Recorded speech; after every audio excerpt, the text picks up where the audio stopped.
Welcome to the virtual meet and greet moment with our strategic visioning guru, Christina Drouin. We are so excited to have her on film along with Chase Cole, and I am Denny Hammock. And we are co-chairing our exciting visioning strategy. And as most of you all, and hopefully all of you have heard, we are right in the middle of this exciting venture. So today is a day that you get to learn and meet and also understand a little bit more about our visioning day and our visioning process through our fantastic consultant, Christina Drouin. So are you ready? I am ready. Well, then let's just start off by telling all the Providence world a little bit about Christina Drouin. That's such a great question to start with. But when people ask me that question, I always say, my best answer to that question is, you really don't want to know how much I know until you know how much I care. It's more important to know how much I care and how much I care about strategic planning in mission-driven organizations. And for me, my whole career has been built on working with not-for-profits. My whole practice is devoted to making sure that mission-driven organizations understand the ground they stand on and use the strategic process to stimulate the progress they need to be sustainable over the at least 20 years. I'm a nationally known speaker, author, and I'm a trusted, more than anything, I think most importantly, I'm a trusted companion on the way as people engage in a shared journey to a future vision. And in your case, we get to ask the question, if we could have the church of God's dreams and the impact God most desires, what would Providence United Methodist look like in 5 years that would be new, better, or different than today? And that's the focus of our work, and the ability to invite the Spirit to the table, to give God a seat at the strategy table intentionally, is a profound honor that I have when I work with congregations. And I'm just so happy to be working with you guys. Well, we're so happy to be working with you too, Christina. But I wonder that a lot of people, when they hear strategic planning, they wonder how that works with a church. And why is strategic planning important for a church like Providence? Yeah, it's important for any enterprise to think about the future and to be aware of the challenges that are beyond your control, things that are existing in the external environment within which you operate and over which you must prevail, but challenge your ability to deliver your values and your mission. And so what the strategic process does, and this particular model does, is it looks inward at what your internal strengths and areas for improvement might be, and aligns those with what the opportunities and risks or challenges are in the external world over which you have no control, then sorts through all of that and prioritizes the drivers that should be your underpinning for the next 3 to 5 years. Without that prioritization, you'd be scattershotting. You'd be trying to do everything, and some of it would not be relevant or impactful. Some of it may not be impactful until you've done 5 things before it. So it's the sequencing and the thinking about the continuous 5-year cycle. And my hope and expectation for you guys is that you will internalize the language, the model, the strategic thinking that underpins the whole engagement, and be able to do it yourself next time without me. Having been a former teacher when dinosaurs roamed the earth, you understand where I'm coming from. I want you to own that. I want you to own it, so that's the intention behind all of it. I have a general question and then a more what I would call Providence specific question. So why do you think now is an important time for churches to engage in this process? And then number 2, what excites you most so far about what you've learned about working with a church like Providence? I think it's really absolutely critical that at this moment in the life of the world, that churches understand where the opportunities are to draw people closer to God and to reconciliation and to peace and to hope.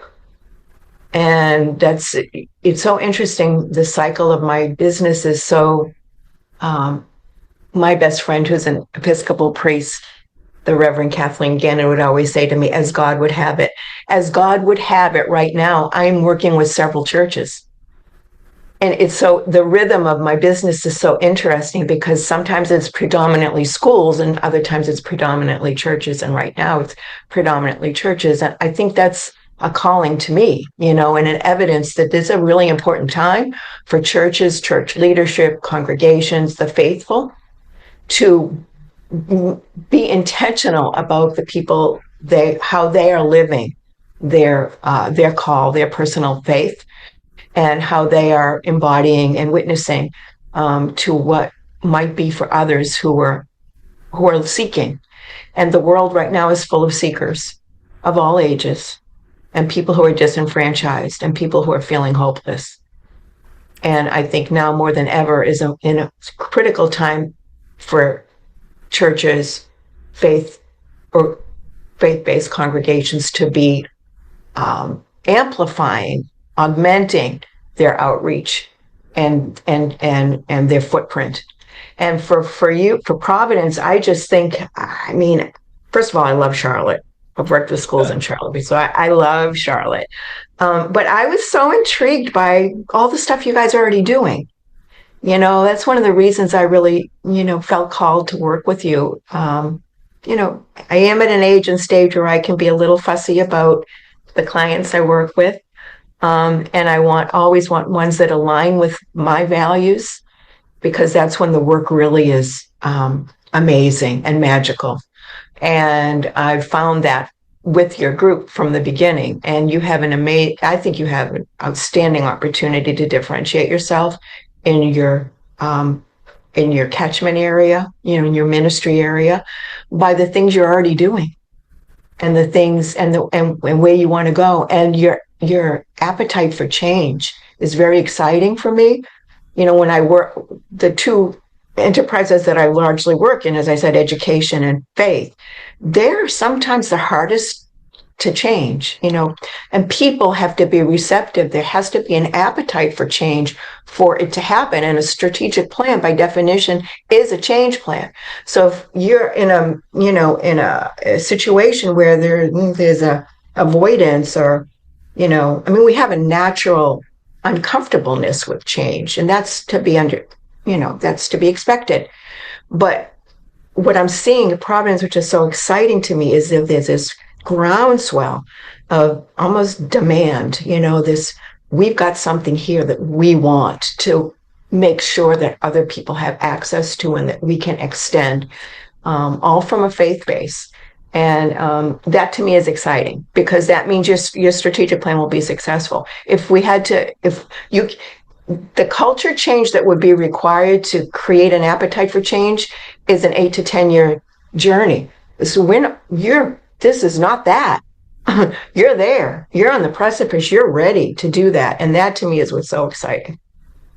I agree. I think the appetite for change is so exciting. And in light of that, what do you see our church discovering through this journey? How do you help a church listen for God's direction instead of listening just for its own personal direction? Well, I think that's such a great question. And that's one of the reasons that we have our visioning prayer, and we have shrouded the entire process since the very beginning. It was one of the very first things we did. It was the first deliverable, was the prayer. And we have surrounded, all the meetings have begun with prayer. The whole effort has been shrouded in prayer with intention. And the question that we ask on Visioning Day is not, what's your dream? We're asking people, if you could have the church of God's dreams and the impact God most desires, what would Providence look like that would be new, better, or different than today, 5 years from now? That's intentional reframing of the question from a for-profit sector, which you couldn't ask that question. We can ask that question with intention. And that will set the tone and the whole, the engagement level, the dialogue among people to say, okay, I have my own hobby horse, but we're being called, we're being elevated, we're being asked to elevate, and to lift ourselves up to a higher plane in community on Visioning Day. And I have every hope and expectation that will happen. I am sure you get this question asked a lot, and it's interesting. Chase and I have got this question quite a bit since we started the process, and that is, how do individuals shape this process? And what would you say to someone who wonders if their voice really matters? That's another great question. So this particular process, unlike a lot, there are many strategic planning processes. Let's just say that. And people who will be coming to Visioning Day, and people in your congregation, and even people on the strategic planning task force, have been engaged in other strategic planning processes in their own workplaces or on boards they serve on or in other settings. This particular process has intentional intersections where the voice is to be heard, which is why the composition of the task force is a gifts and talents model, not a title and longevity model, because I never want people to feel the burden of having to share a whole constituency's point of view. That is not this model. This model says, okay, we've got intentional intersections for your voice to be heard. The first one is going to be the surveys. We didn't cherry pick, we didn't name select and random select. People who are researchers know what I'm talking about. We did not do that. Everybody was invited to participate in the survey, number one. Number two, everybody's invited to come to Visioning Day. We're not cherry picking 30 people we agree with and putting them in a room on a Saturday. It's an all call. Even the youth who will have their own voices will be heard as well. So that's the second intersection. And the third intersection is once the plan has been drafted and the direction has been set through vision, goals, and strategies, we invite people back to put teeth into the plan at initiative drafting day. And this is where we say, okay, here's the architecture. Here's what success looks like for us. Here are the goals we're working to achieve. Here are the strategies writ large, the promising pathways for how we're going to achieve these goals. Now, what's your piece of the pie? What do you want to do to advance this? And that is yet again another way to engage everybody, not a handful of people, but everybody. This is the most inclusive, I'm pretty sure, at least I've been told, this is the most inclusive process that anyone has ever engaged in when they're working on strategic plans in a not-for-profit arena. Okay, well, here's a follow-up question to that. We are really busy preparing for our Visioning Day on April 25th. What can people expect from that day, and why is it that no one should miss that day? Oh, please don't miss this day. Please don't miss this day. Wear your sneakers and wear comfortable clothes and bring your best self, because it's going to be highly interactive, memorable, engaging, energetic. You're going to have chocolate at 1:00, good chocolate. We will start on time. We will end on time. We will deliver a package for you in the middle of the day that will be a summation of morning's exercises. You've never experienced that before. People are amazed that we actually will produce a document that will show you the results of the first session and the voting. So you'll be working in small groups, and then you deliver your deliverable, and then people are voting. So there's this back and forth that is so energizing, memorable, and compelling for people. And I've been told, I have long-term clients. I have people that become my friends during this process, who are I did this with 15 years ago, or 20 years ago, or 25 years ago, and they'll say to me, people remember that day. They remember where they were standing when they heard so and so say the vision statement that ended up being the one that everybody voted for. So it's like, you don't want to miss it. You don't want to miss it, because that's the flip side of it is I've heard people say they came to campus the next day and they said, oh my gosh, I really wished I could have, been there. I really wish I had moved things around, because I'm hearing everything is so positive about it. And it was such a compelling and memorable day. It will be a watershed day in the life of your church. There's no doubt in my mind. And you will start on time and you will be out by 3. Well, it will be a huge day, and we're all excited about Visioning Day. Can you quickly tell us what happens after Visioning Day? Because I know that the task is not complete by the end of Visioning Day, but there are a few more steps. Can you summarize those final steps for us, please? Yes. So the results of Visioning Day, I will analyze and pull together all of the reports from Visioning Day and get back to the task force.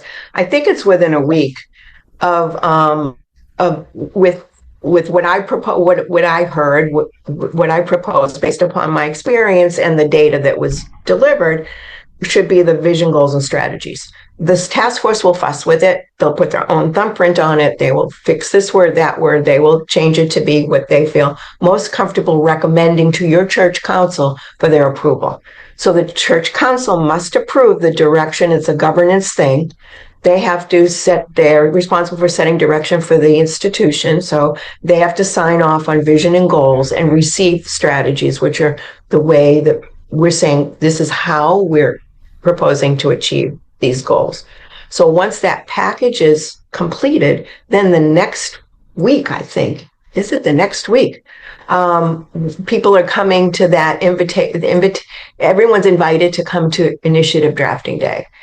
And it's a more compressed experience. It's not a day-long experience.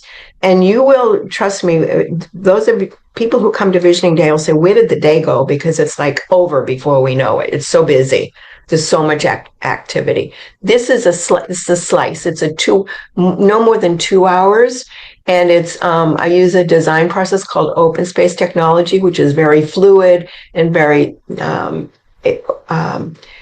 collaborative and relational. And people will go to various goal stations and they will write draft initiatives that they propose as the work that they can do to advance a certain goal. So we will, at the end of that day, at the end of that 2-hour session, likely have, I don't know, maybe 100, 120 ideas that then go to a vetting team.